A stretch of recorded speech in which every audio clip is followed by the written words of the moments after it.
Hello all. In this video we will be discussing about the basics of engineering mechanics. Engineering mechanics is a branch of physical sciences that deals with the bodies acted upon by external forces. Either it is in the state of rest or that can be in state of motion. Engineering mechanics is divided into two parts where there is mechanics of solids and mechanics of fluids. Mechanics of solids is further divided into two categories where the bodies are either rigid or deformable. When the bodies are deformable, there are two theories that play a role. First is theory of elasticity and then there is theory of plasticity. However, when we consider rigid bodies, we consider the state of the body, that is the body can either be in static condition or it can be in dynamic condition, and then the two parts of dynamics which are kinetics and kinematics. So in this year, for your first year of engineering mechanics, we will be dealing with mechanics of rigid bodies. Now we will discuss some basic definitions. First is force. What is force? Force is an agency that changes or tends to change the state of rest or motion of a body. Force is a vector quantity and there are basic four characteristics of force. There is a magnitude of force, there is a direction of force, there is a point of application of force, and there is a line of action of force. Magnitude of force, which means the force can be acting of 10 Newton, it can be of 20 Newton, it can be of 30 Newton. So this 10 Newton, 20 Newton and 30 Newton are the magnitude of force. Now here this force of 10 Newton acting at point A. So this is point A, it is acting on this point A, so that is the point of application of force, and it is acting towards right.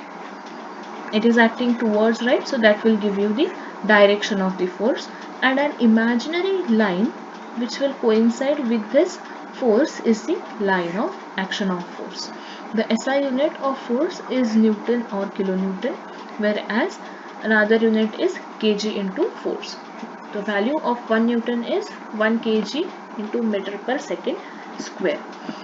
Now there are different kinds of force systems. A force can be a coplanar force system or a non-coplanar force system. We know that we have three axes. This is considered as y.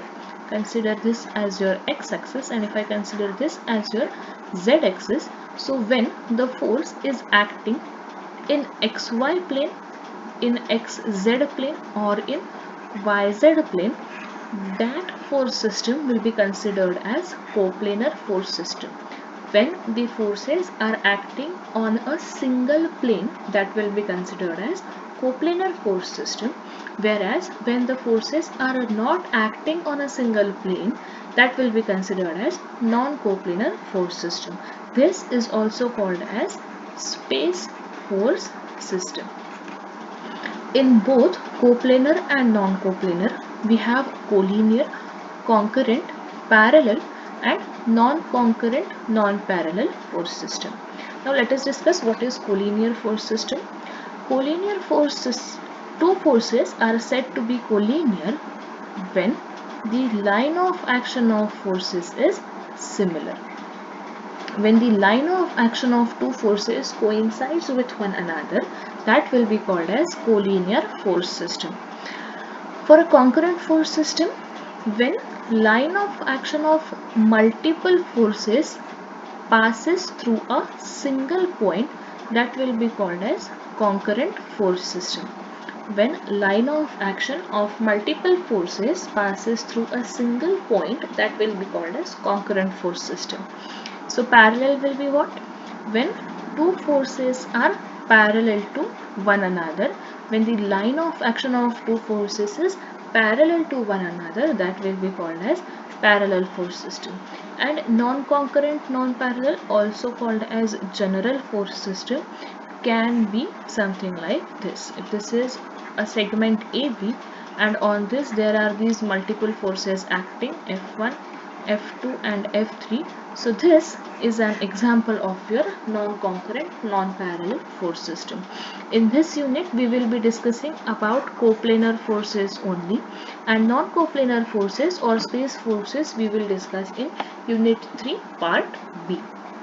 Okay, so now that we have discussed what are different force systems, let us discuss what are different types of forces. Force or a load can be a point load or a distributed load.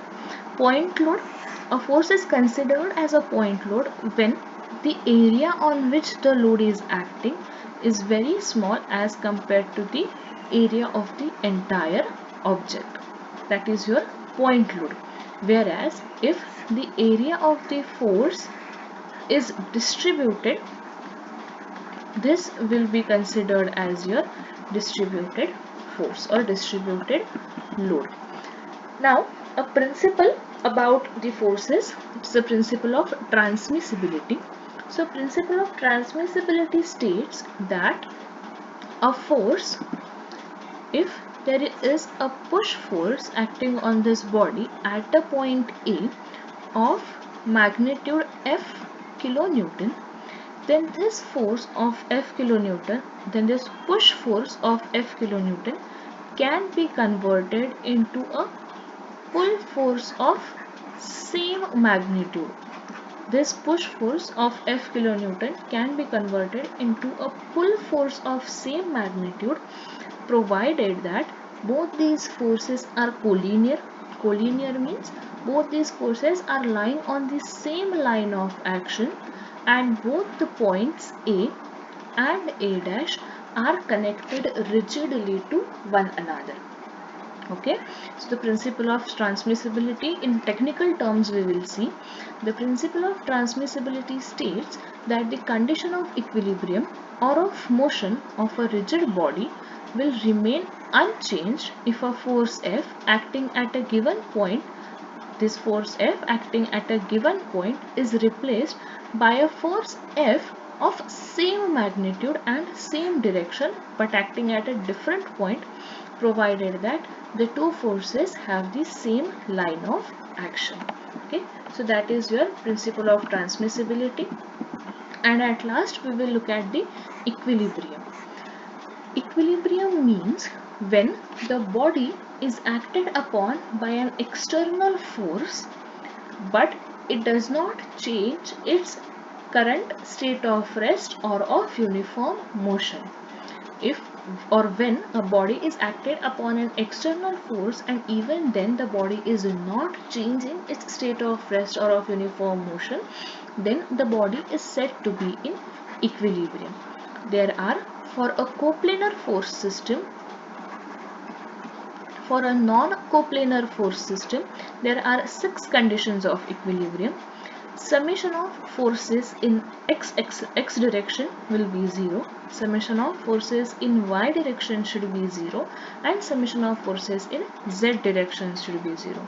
At the same time, summation of moment about x-axis should be 0, summation of moment about y-axis should be 0, and summation of moment about z-axis should be 0.